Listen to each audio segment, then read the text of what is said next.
Hello मेरे प्यारे दोस्तों, आपका अपने channel all out exam study में स्वागत है। दोस्तों आज बहुत ही शानदार टॉपिक पर बात करने वाला हूं, क्योंकि कॉमन एलिजिबिलिटी टेस्ट सीईटी जो कि बहुत ही नया है आप लोगों के लिए, केंद्र सरकार ने अभी जल्द में ही ऐलान किया है। क्योंकि दोस्तों अब जो हम टेस्ट देते थे बार बार, सेंट्रल गवर्नमेंट के जितने भी एग्ज़ाम्स होते थे, एग्ज़ाम के बारे में यहाँ पर बात करेंगे।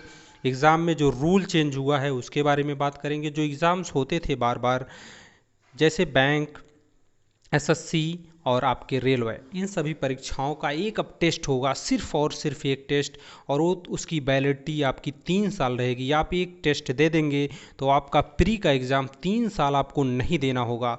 उसके बाद आप सिर्फ 3 साल आपको मेंस की परीक्षाएं देनी होंगी। तो दोस्तों आपको समझ में आ गया होगा, इसी के बारे में आज डिस्कशन करेंगे। और बहुत सारी चीज़ें इससे जुड़ी हैं जो आपके लिए इंपॉर्टेंट हैं। वीडियो को लास्ट तक देखिएगा, एंड तक देखिएगा, ताकि आपको अच्छी तरह से समझ में आ जाए।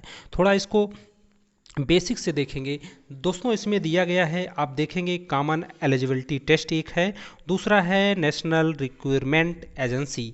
यह एक एजेंसी है जिसके बारे में वीडियो में डिस्कशन करेंगे। और देख लेते हैं फटाफट। देश के कई करोड़ युवा हर साल रोजगार हासिल करने के लिए एसएससी, रेलवे और बैंकिंग की प्रारंभिक परीक्षाएं देते हैं। जो प्रारंभिक परीक्षाएं हैं उनके बारे में यहाँ पर बात किया गया है, ताकि वो सरकारी नौकरी जो है हासिल कर सके। तो अब सरकार ने इन तीनों विभागों के लिए अलग अलग परीक्षाओं के सिस्टम को ख़त्म कर दिया है। यहाँ पर देखिएगा, ख़त्म कर दिया है, और इनकी जगह सिर्फ एक परीक्षा जिसका नाम दिया गया है कॉमन एलिजिबिलिटी टेस्ट।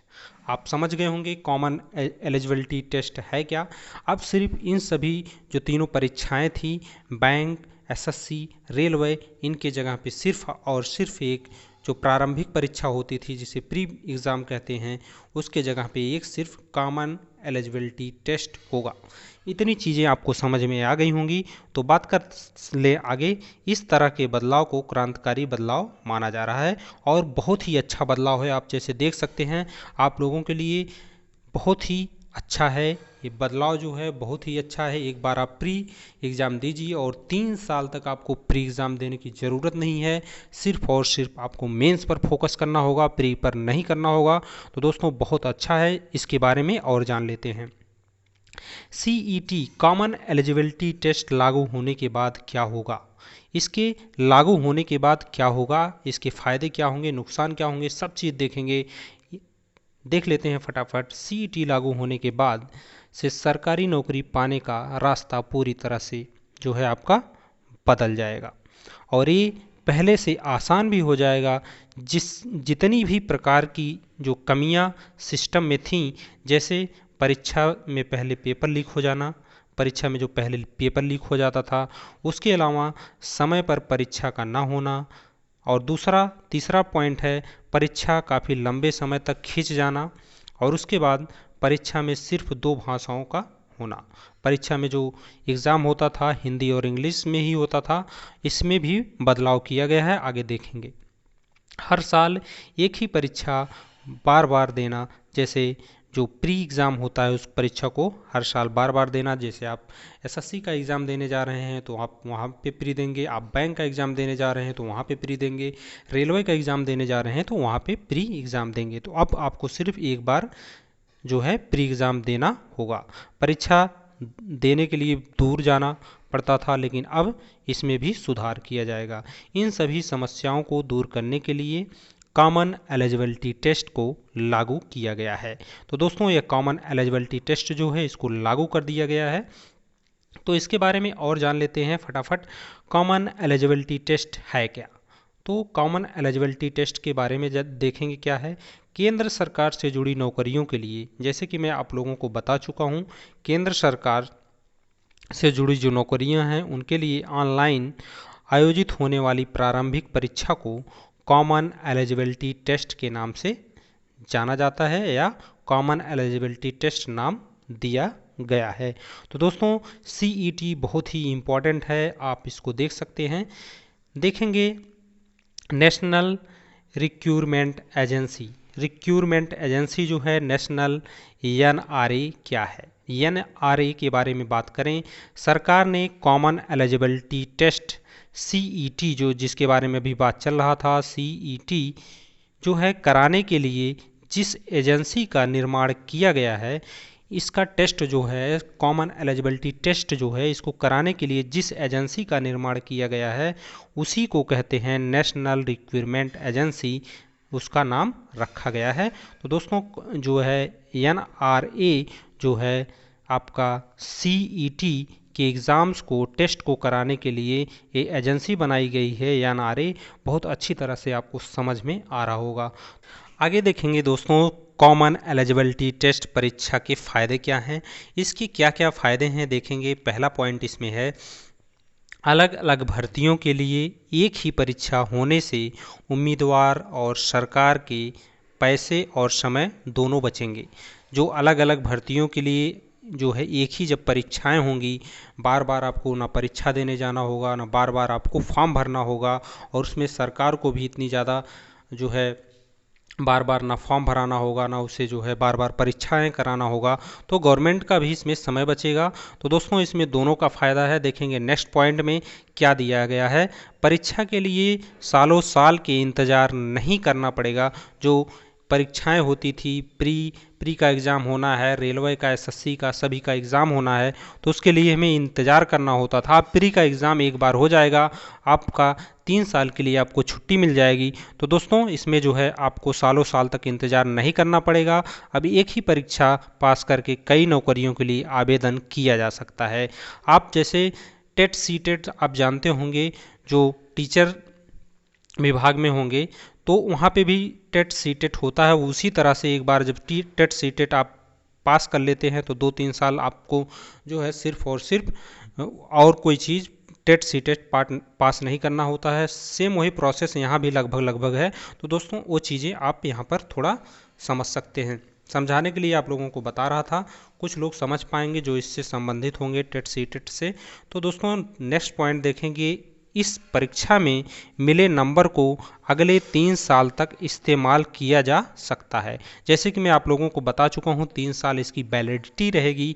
तो दोस्तों 3 साल तक इसे इस्तेमाल किया जा सकता है। अब हर साल परीक्षा देने की झंझट आपको ख़त्म हो जाएगी। जो बार बार हमें परीक्षाएं देनी पड़ती थी, अब हमें जो है अब परीक्षा नहीं देनी होगी। तो दोस्तों नेक्स्ट पॉइंट देख लेंगे, कॉमन एलिजिबिलिटी टेस्ट जो है, कॉमन एलिजिबिलिटी टेस्ट जो है होने से उम्मीदवार को जो है उम्मीदवार की भर्ती प्रक्रिया भी छोटी हो जाएगी। यानी मुख्य परीक्षा में बैठने के लिए नतीजों का लंबा इंतज़ार उन्हें नहीं करना पड़ेगा। जैसे कि हम पहले प्री का एग्ज़ाम देते थे तो हमें बैठना पड़ता था कुछ दिन, उसके बाद हम मेंस के एग्ज़ाम के लिए तैयारी करते थे। प्री का रिजल्ट आता था तब मेंस देते थे। तो अब हमें प्री का इंतज़ार नहीं करना पड़ेगा, अब हमें डायरेक्ट एक बार प्री पास कर लेंगे तो अब हमें मेंस ही देना होगा। जैसे कि मैं आप लोगों को पहले इस स्टार्ट में समझा चुका हूँ, इंतज़ार नहीं करना पड़ेगा। अब जो है तब की परीक्षाओं में सबसे बड़ी दिक्कत यही थी, जो है हमें इंतज़ार करना पड़ता था। प्री की एग्ज़ाम देने के बाद हमें मेंस के लिए इंतज़ार करना पड़ता था, ये सबसे बड़ी दिक्कत थी। ये दिक्कत ख़त्म हो जाएगी, हमें डायरेक्ट मेंस की एग्ज़ाम देनी पड़ेगी। नेक्स्ट पॉइंट देख लेंगे, सीटी जो है आपका परीक्षा में महिला उम्मीदवारों की बात की गई है को भी बहुत फ़ायदा होगा, क्योंकि उन्हें परीक्षा केंद्रों तक जाने के लिए अब दूर नहीं जाना पड़ेगा। यहाँ पर परीक्षा केंद्र जो बनाया जाता था, सेंटर जो बनाया जाता था, कहीं दूसरे स्टेट में भेज दिया जाता था, बहुत दूर भेज दिया जाता था। लड़के 2 दिन 3 दिन पहले एग्ज़ाम सेंटर पे पहुंचने के लिए अपने घर से निकलते थे, अपने रूम से निकलते थे 3 दिन 4 दिन पहले ही। लेकिन अब जो है लड़की हो या लड़के हों, सबके लिए सेंटर जो है बहुत ही नज़दीक बनाया जाएगा, ये भी इसमें कहा गया है। तो दोस्तों नेक्स्ट देखेंगे, सीईटी के लिए एक ही पाठ्यक्रम होगा। सीईटी के लिए इसमें देखिएगा बहुत ही इम्पोर्टेंट है, एक ही पाठ्यक्रम होगा, लेकिन अलग अलग पदों के हिसाब से उम्मीदवार से पूछे जाने वाले सवालों का स्तर भी अलग अलग होगा। जैसे जो टेस्ट होगा एक ही होगा, इसका पाठ्यक्रम भी एक ही होगा, लेकिन जो उसके क्वेश्चन है, उस जो सवाल पूछे जाएंगे उसका स्तर जो होगा सरल होगा, थोड़ा टफ होगा, थोड़ा उससे टफ होगा। जैसे परीक्षाएं एसएससी, जैसे एसएससी में आपका बहुत सारी परीक्षाएं होती हैं 10+2 की और सीजीएल की, तो उन दोनों की बात अगर करें तो 10+2 का जो होगा टेस्ट, सीईटी टेस्ट जो होगा, उसमें जो सवाल पूछे जाएंगे पाठ्यक्रम वही होगा लेकिन उसके सवाल जो होंगे इजी होंगे और सीजीएल के थोड़ा टफ होंगे। आप समझने का प्रयास करिएगा। और रेलवे की अगर बात बताएं, जैसे ग्रुप डी, लोको पायलट, अगर ग्रुप डी की बात करें तो उसका टेस्ट जो होगा, सवाल होगा, वो थोड़ा इजी होगा। और आपका जो है लोको पायलट वगैरह और सारी वैकेंसियाँ जो हैं बड़ी बड़ी, तो उसका जो है थोड़ा टफ क्वेश्चन होगा। इस तरह से टेस्ट कराया जाए, यानी 10वीं पास करने के बाद सीईटी देने वाले उम्मीदवार से जो है ग्रेजुएशन कर चुके उम्मीदवार के मुकाबले आसान सवाल पूछे जाएंगे। तो वही बता चुका हूँ, जो 10+2 हैं और जो ग्रेजुएशन कर चुके हैं उनका जो है 10+2 वालों का थोड़ा लेवल थोड़ा नीचे रहेगा क्वेश्चन का। बात करेंगे कॉमन एलिजिबिलिटी टेस्ट, महत्वपूर्ण पॉइंट क्या है इसके, कॉमन एलिजिबिलिटी टेस्ट के इम्पॉर्टेंट पॉइंट क्या है इसको देख लेंगे। अलग अलग आवेदन पत्र नहीं देने होंगे। अब जो आवेदन पत्र अलग अलग भरना पड़ता था, अब हमें एक ही बार आवेदन कर देना होगा। अब भारत के करोड़ों युवाओं को बैंकिंग, रेलवे और एसएससी की मुख्य परीक्षाओं में बैठने के लिए अलग अलग प्रारंभिक परीक्षाएं, प्री एग्ज़ाम नहीं देने होंगे। यहाँ पर साफ साफ दिया गया है, प्री एग्ज़ाम आपको अब बार बार नहीं देने होंगे और अलग अलग भी नहीं देने होंगे। जैसे एसएससी, बैंकिंग और रेलवे की परीक्षाओं के लिए अलग अलग प्री एग्ज़ाम भी नहीं देने होंगे, एक ही बार में आपका सब हो जाएगा। इससे पहले इन सभी परीक्षाओं के लिए अलग अलग फॉर्म भरना पड़ता था जो है, और अब हर परीक्षा 3 चरण में होती थी। इसके पहले जो है जो परीक्षाएं होती थी उसमें अलग अलग फॉर्म पहली बात तो भरना पड़ता था, एसएससी के लिए, बैंक के लिए, रेलवे के लिए, और हर परीक्षा 3 चरण में होती थी।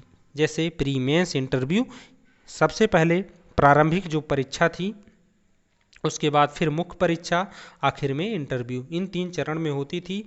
इनके जरिए किसी उम्मीदवार का चयन किया जाता था। इन तीनों चरणों के जरिए किसी उम्मीदवार का चयन किया जाता था, लेकिन नई व्यवस्था जिसे कॉमन एलिजिबिलिटी टेस्ट नाम दिया गया है, इसके तहत अब इन जो है अलग अलग सरकारी विभागों जो है कि एक कॉमन एलिजिबिलिटी टेस्ट यानी सीईटी का आयोजन जो होगा किया जाएगा। सिर्फ एक ही किया जाएगा, इसके अलावा नहीं। एक वर्ष में, अच्छा ये जो कॉमन एलिजिबिलिटी टेस्ट है सीईटी, एक वर्ष में 2 बार होगा इसका आयोजन, ये भी आप समझ लीजिएगा। एक बार में 2 होगा, 6 महीने में एक बार ये टेस्ट होगा। आप जो है साल भर में 2 बार इसको दे के पास कर सकते हैं। इसकी वैलिडिटी 3 साल रहेगी, ये भी आपको पता होना चाहिए। नेशनल रिक्वायरमेंट एजेंसी अभी एक वर्ष में 2 बार सीईटी का आयोजन कराएगी। ये जो है नेशनल रिक्वायरमेंट एजेंसी, इसकी बात मैं कर चुका हूँ, जो सीईटी एग्ज़ाम का टेंडर लेगी, इसका एग्ज़ाम कराएगी। तो दोस्तों आप जो है यह 2 बार कराएगी साल भर में, ये भी आपको पता होना चाहिए। सभी प्रमुख वस्तुनिष्ठ यानी ऑब्जेक्टिव होंगे, जो प्रश्न होंगे सभी प्रश्न जो है वस्तुनिष्ठ यानी ऑब्जेक्टिव होंगे। तो दोस्तों इसके बारे में भी थोड़ा जान लेते हैं। कॉमन एलिजिबिलिटी टेस्ट सीईटी परीक्षा में ऑब्जेक्टिव सवाल जो है आपके पूछे जाएंगे। ऑब्जेक्टिव सवाल वाले प्रश्न होंगे सभी, इसमें बहुत ही आसानी से, जैसे इस समय होता है प्री का एग्ज़ाम, उसी तरह से होगा। 12 भाषाओं में जो है प्रश्न पूछे जाएंगे, ये भी बहुत इंपॉर्टेंट है। जो भी आपके एग्ज़ाम्स होंगे वे 12 भाषाओं में होंगे। पहले क्या होता था, पहले 2 एग्ज़ाम, हिंदी और इंग्लिश में एग्ज़ाम कराए जाते थे, लेकिन अब क्या होगा, अब तक सभी परीक्षाओं में, जैसे कि मैं बता चुका हूं, केवल 2 भाषाओं में ही प्रश्न पूछे जाते थे। अब ये भाषाएं आमतौर पर हिंदी और अंग्रेजी में हुआ करती थी, लेकिन अब छात्रों को 12 भाषाओं में प्रश्न पत्र हल करने का विकल्प दिया जाएगा। मतलब 12 भाषाओं में आप जो है अपनी अपनी भाषाओं में जो है क्वेश्चन सॉल्व कर सकते हैं। जिसको जो अच्छा लगेगा अपनी भाषा चॉइस करके उसमें उसका आंसर दे सकता है। अब उम्मीदवार क्षेत्रीय भाषा में भी परीक्षा दे सकते हैं, मतलब क्षेत्रीय भाषा में भी वे उम्मीदवार परीक्षा दे सकते हैं। तो दोस्तों समय और पैसे बचेगा। कैसे बचेगा समय और पैसे? उम्मीदवार को सबसे बड़ा फ़ायदा ये होगा कि 3 प्रारंभिक परीक्षाओं के लिए एक ही आवेदन करना होगा। मतलब जैसे तीनों प्रारंभिक परीक्षाओं के लिए आपको एक ही आवेदन करना होगा, तो मतलब आपके 2 प्रारंभिक परीक्षाओं के आवेदन के पैसे आपके बच जाएंगे और साथ में आपके समय बचेंगे। एक ही शुल्क देना होगा और एक ही बार एग्ज़ाम में बैठना होगा, यानी इससे पैसा और समय आपका दोनों बचेगा। तो दोस्तों ये था CET। तो दोस्तों आपके समझ में अच्छी तरह से आ गया होगा कॉमन एलिजिबिलिटी टेस्ट है क्या। तो दोस्तों मैं पूरी तरह से समझाने का प्रयास किया हूँ, आपको अच्छा लगा होगा और अच्छी तरह से पूरी चीज़ें समझ में आ गई होंगी। अगर आपको वीडियो अच्छा लगा हो तो फटाफट लाइक कर दीजिए और जुड़ जाइए हमारे चैनल के साथ। तो दोस्तों मिलते हैं नेक्स्ट वीडियो में नए टॉपिक के साथ। टेक केयर, अपना ध्यान रखना। Jai Hind, Vande Mataram. Thanks for watching. Thank you.